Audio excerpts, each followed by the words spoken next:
In today's video, I'm going to teach you how to send files created in WPS Office via WhatsApp as documents, not links.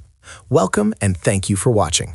In this tutorial, I will guide you through the proper way to send your WPS Office files directly through WhatsApp as actual documents instead of shared links. This method is especially useful when you want the recipient to receive the complete file ready to download and open without dealing with access permissions or broken links. To begin, open WPS Office and either create a new file or open an existing document that you would like to send. For this example, make sure your document is fully edited and finalized before sharing. Once you are done making changes, save the file properly. While saving, pay close attention to the file location. At the top of the screen, tap the File Path or Location option, then choose to change the location and select Phone. This step is very important because it ensures that your file is stored directly on your device's internal storage, rather than inside a cloud folder or an app-specific directory. After selecting phone storage, choose the folder where you want to keep the file. You can leave it in the default folder or select another location that is easy for you to find later.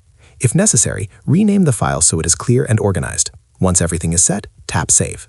Saving the document directly to your phone allows WhatsApp to recognize it as a file attachment instead of converting it into a shareable link.